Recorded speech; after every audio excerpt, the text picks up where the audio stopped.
Hey guys, Wild here with another video. I am sort of in between making montages. I'm trying to figure out if I want to do a feral one because I'm really bad at feral, but people seem to want to see it and watch me go for the 1K crits, which I'm sure is very possible. It's just I'm not very good at it. But in the meantime, I'm back with another story. I know you loved my last one very much. The context of this story... Oh, but you know what? Where are my manners? I'm sorry. I'm here with Lyria again. Say hi, Lyria. Alright, shut up, Lyria. She still doesn't care. I think she got me a present, though. It's really big, and I'm excited to open it, but I'm going to wait until after the story. So yeah, try and pay attention, Lyria. I know you care. I know you care. Anyway, this story, it is not from another diary page, unfortunately, though I'd really enjoy that. No, I've been archaeologying it up recently. As you can see, I have a whole cache of artifacts over here, and they all have names and unique stories. And I'm just gonna run down the list and create a story randomly based off of the things that I mouse over. I didn't really prepare for this. Honestly, I was just pacing around my house trying to figure out what kind of video to make, and I'm glad I at least came up with an idea. So bear with me. I don't know, maybe this will be the best story ever. Who knows? Let's jump into it. Starting, Ironstar's petrified shield. Okay, so once upon a time, there was a dwarf named, I don't know, Robert Ironstar, and he was a warrior. He was a great warrior. He was the warriorist of warriors, and he lived in a cave near the dwarven city of Ironforge. And he was of noble blood. Robert was the heir to Ironforge. And he had a shield. It was Ironstar's shield. And it was a great shield. I mean, Captain America's shield is like weak shit, bitch, compared to Ironstar's shield. It was just, it could absorb any blow, and, well, anyway, so Robert was he was a very adept warrior, but he was kind of cocky, and one day he was out strolling when, I don't know, maybe a rogue came up, and he was gonna hit with a dagger. He was going to super strike with a dagger that had paralytic poison on it, and it was going to petrify Robert, but he, in a last-minute attempt to save himself, he raised his shield, and the petrifying dagger struck the shield, and the shield became petrified. And, I mean, I'm going to let you in on a little secret. It didn't matter at all, because his shield was already an inanimate object, and not very sentient to begin with. So, really what happened was his shield became a shield, and now it's a petrified shield. And so he was a little distressed at first because Robert felt bad for his shield, but he murdered the rogue, so it was all good.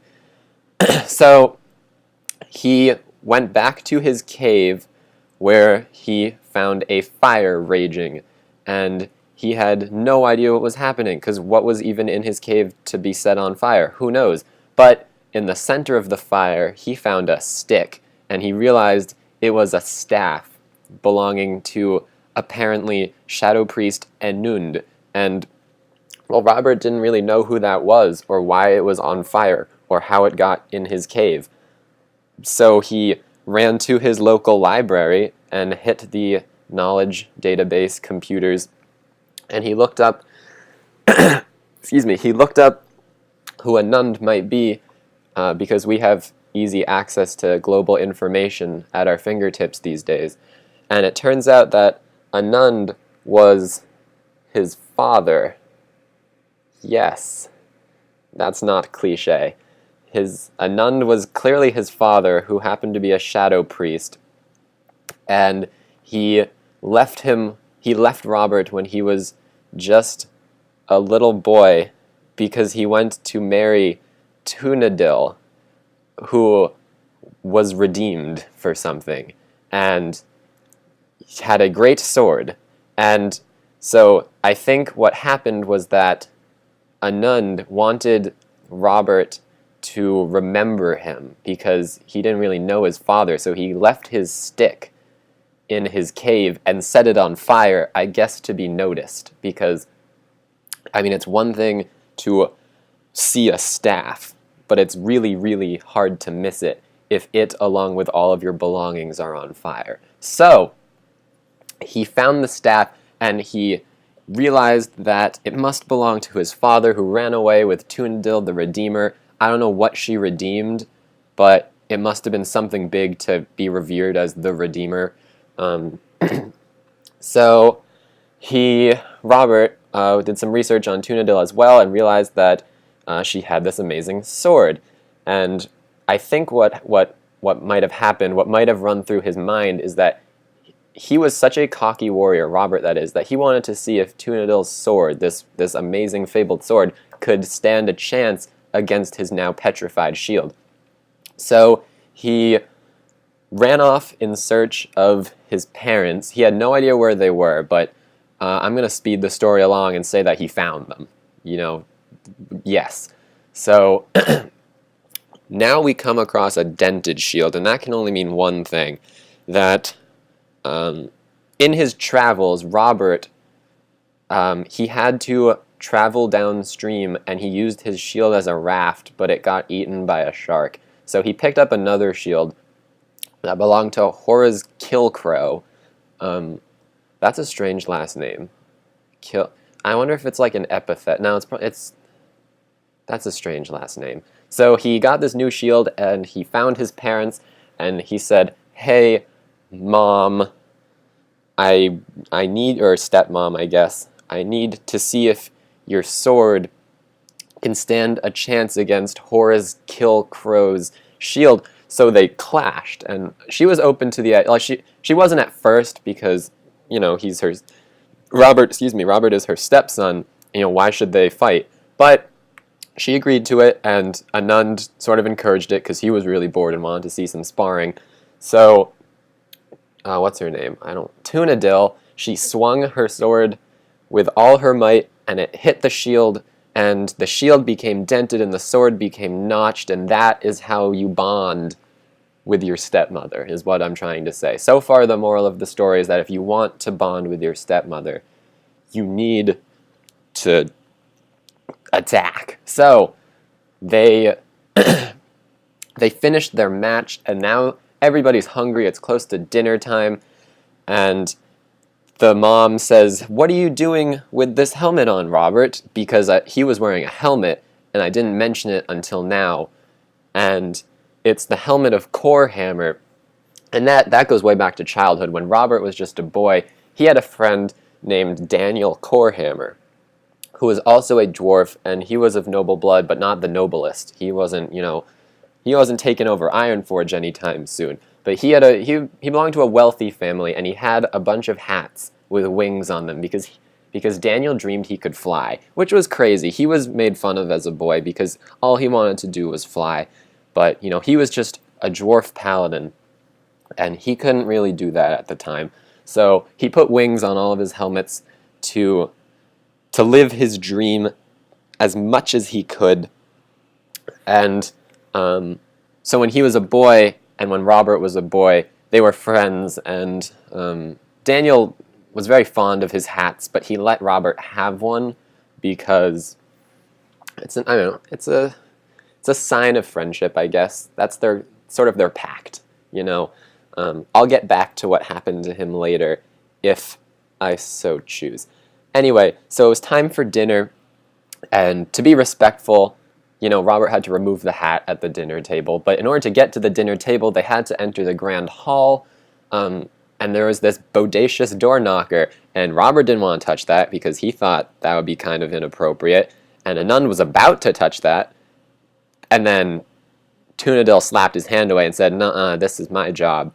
So she knocked on the door. There was no one inside. It's just a sign of respect to your ancestors to use the bodacious door knocker before entering your own abode.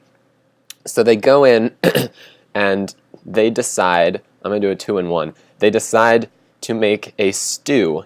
And so Tunadil retrieves the golden chamber pot from a lower cupboard and sets it over a fire that she starts, apparently, and she gathers some ingredients with Anand's help, and Robert is waiting. He helps chop up the lettuce because that's what a good stepson would do. And when everything's in the pot, Tunadil takes her scepter of Charlga Razorflank, which she got from a person in Razorfen Crawl? Razorfen Deeps? Razor... It was a pig woman. She took the stick, the scepter, I'm sorry to be disrespectful, she took the scepter and used it as like a stirring stick / ladle and stirred up some good stew that they all enjoyed. The next morning, Robert awoke to a beautiful sunrise, and what the hell do I do with a preserved fern? No, that doesn't work. He was very fond of plants. He was a botanist. That's what I'm trying to say here. Robert was a plantophile, and he was always searching for new plant specimens to observe, and he found a fossil 2 years earlier in the wetlands, and he just remembered it.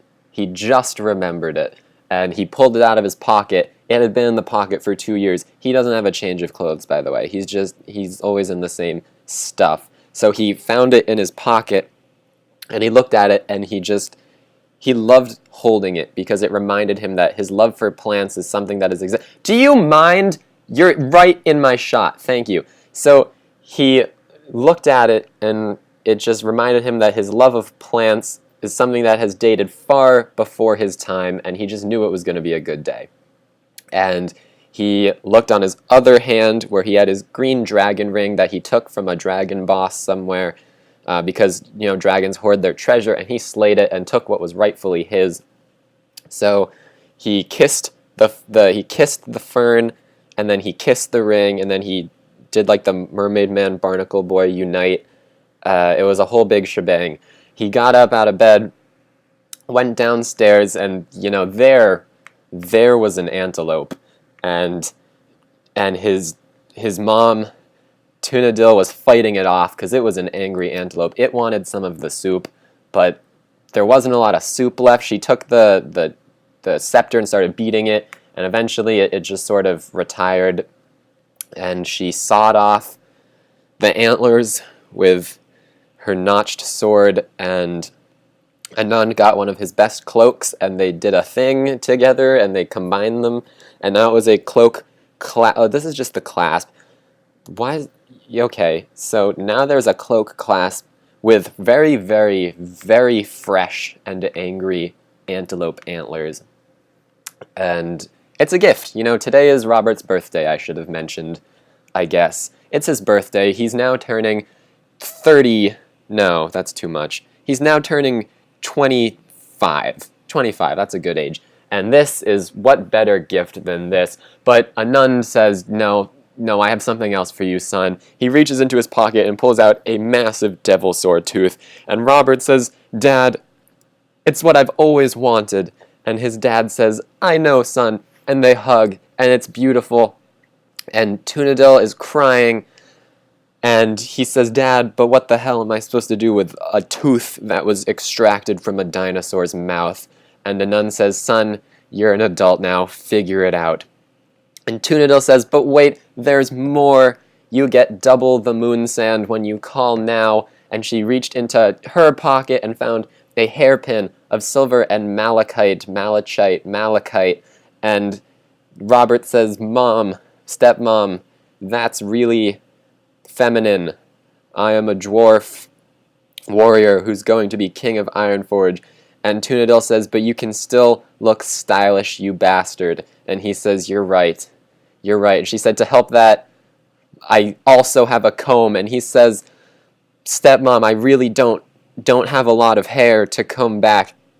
And she says, it doesn't matter. This comb belonged to my grandmother, and now it will belong to you, and you will give it to your grandchildren. And Robert says, okay, I'm not going to argue with their stepmother. So everyone is happy, it's morning, and suddenly a nun pulls out a shattered glaive and turns on Robert and says, son, you're an adult, it's time you fight me right now. And he throws the glaive, and Robert raises his shield and deflects it, and then charges with his shoes that have boot heels with scrollwork, because Robert is a scholar. He is so super duper smart, and he anticipated the strike. He raised his shield. He saved the day. He went to Shell City and saved the crown. And he had stylish shoes along with it. And then, I think I have more. I have a few more. Okay, so his dad said, good job, you passed the test, you'll make a great king of Ironforge one day. And he pulls out a skull staff of Shadowforge, and Robert says, but isn't it called Ironforge? And Anand says, yes, but it turns out I'm actually a traitor working for Shadowforge, which is, if you like flipped the world upside down, there'd be another city growing out of the bottom of Ironforge called Shadowforge, and it's like the reverse of everything else. Everything is evil. And Anand laughs and says, what do you think? I'm a shadow priest. Of course I'm evil. And Tunadil gasps. And then Robert says, how could you? And he pulls out Molten Fist's jeweled goblet from the closest cupboard he could find, and he hurls it straight at his dad Anand, but he pulls out the chalice of the Mountain Kings, because we have to remember, right now he's the so-called king of Ironforge, even though now we know he's actually a double agent, but his chalice just outcups Robert's cup, and he deflects it, but Tunadil, who by the way is a night elf, pulls out a druid and priest statue set and says, wait a minute, this statue that was given to me by my great-grandpappy, it represents harmony and knowledge and wisdom and peace, and she activates it, which makes a giant laser light. I'll show you. It makes a huge tractor beam, and everyone is looking at it in awe, and it's just enough time, it's just enough of a distraction for Robert to use his ancient amber, and he traps his father in amber for 5 minutes. But that's like being cryogenically frozen, and he takes his dad and he locks him away, encased in the amber, and then